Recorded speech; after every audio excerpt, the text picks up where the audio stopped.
Mga besh, dumating na yung bike ko. Ito ay in-order ko kahapon, tapos ngayon dumating na siya. Kahapong umaga. So ngayon, nandito na siya. Ang laki mga besh. Tingnan nung nagdi-deliver, ano daw ba yan? Bike. Lalagay ko dun sa garahe kasi dun ko i-assemble. I-assemble kasi yan eh. Open natin. Ayan na siya mga besh. I-unbox na natin. Excited na ako. Ayun mga beshwap, hindi rin madaling mag-unbox kasi malaki siya mga besh. At first time ko makatanggap ng ganiring kalaking package, char. Kala mo naman galing sa ibang tao, ako lang di naman bumili ni Ren. Hindi, binili pala ni Opa para sa akin mga beshwap. O, diba?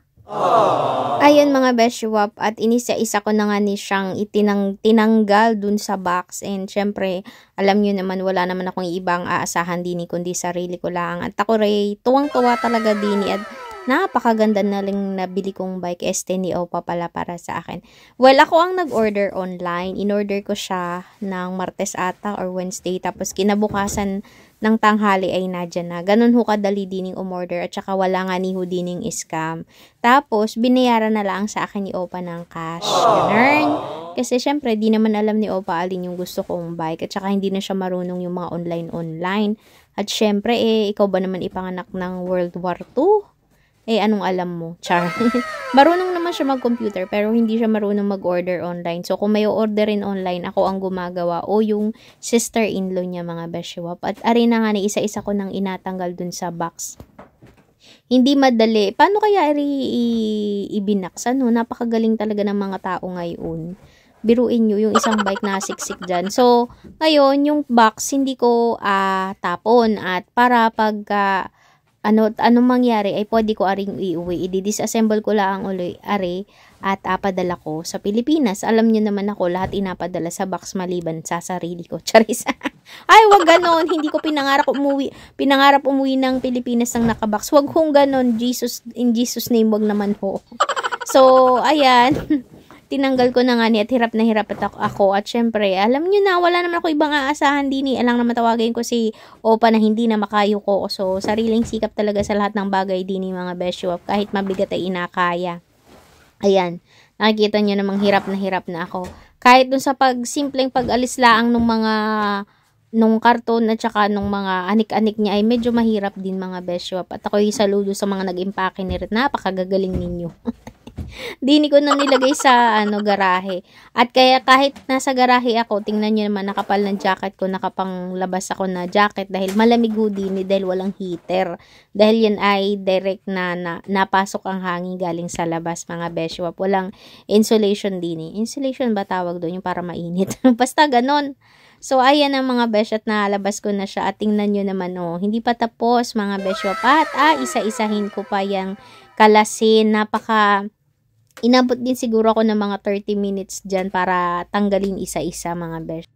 Sa mga nagataka bakit si Opa ang nagbayad na rin at hindi ako at ako naman ang magamit. Ganiri ho yun ay mga beshwa. Pag kayo ho ay narini sa Netherlands at kayo ay may au pair or may katulad kong caregiver, ang inyong host family o ang inatawag na amo ay dapat nag-provide ng bike. Kasi ang basic transportation din ho ay bike mga beshwap. Kasi ang Netherlands ang may pinakamaraming bilang ng bike sa buong mundo. Check nyo sa Google. Pag pumunta kayo sa mga train station, lalo sa mga malalaking city katulad ng Amsterdam, The Hague, Rotterdam, ay nako, napakaraming bike po doon mga beshwap. Kasi lahat ho din at the age of 2, basta nagumpisa na silang lumakad ay inabilhan na ng bike at inapag-aral ng magbike pati po pag swimming mga beshwap. So karamihan or most of the people nang nakatira sa Netherlands, siguro 90% ay marunong magbike. Ang gagaling nga nila alam mo yung walang hawak. Hindi sila nahawak doon sa manubela pero nakakapag-bike sila, nakakapag-balance habang nag-cellphone. Ganun kagagaling ho ang mga tao din mag-bike. Ikaw baga naman 2 years old, hindi ka pa nga talagang nalakad ng mabilis o natakbo, nagabike ka na. Katulad nung alaga ko dati, 2 years old pa lang ay napag-bike na. Yun ay inaturuan ko dati. Pero yung bike na may parang yung hindi uso din yung 3 ang gulong, yung may gulong mga beshwap. ang inagawa nila is yung paa nila. Ganun ho din. O yan. So, hirap na hirap si Inday paano i-figure out paano ari at ganun. So, akala ko ay madali lang. At sabi ko, sige ako na lang magkakabit. Ay sos, mio Marimar. Wala akong tools, wala akong panglagay na grease o yung ang tawag nga ninoy grasa. Ay sus mio Marimar, nagtanong ako sa kaibigan ko, ano inalagay dun ay rugby? Ay sa tinawanan ako, rugby or glue. Anak ko, pag yan ay rugby or glue ay hindi mo na magagalaw ang manibela. Yung pala ay grasa o yung langis para madulas or hindi kalawangin at para smooth yung kanyang manubela, mga besyo. Maigi ba yan minsan ay nagatanong, hindi yung laging alam mo na, hindi ganoon.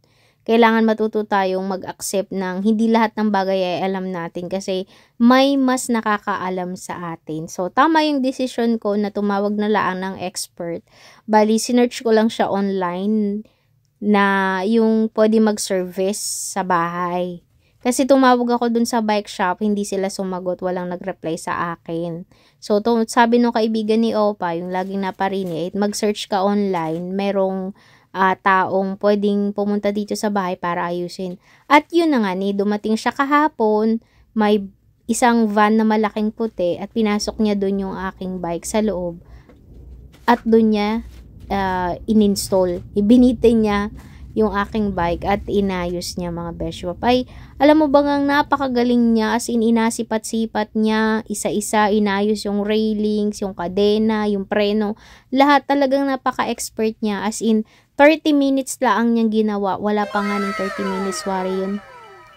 Pati yung aking lumang bike ay pinaayos ko yung pinakang manubela at saka yung pinakang preno at saka yung natanggal na tornilyo. Kaya pala parang pakiramdam ko pagka may laman sa likod ay nagewang-gewang ay natanggal yung kabilang tornilyo nung aking basket, yung pinakang inagalagayan ng basket, kaya ganoon.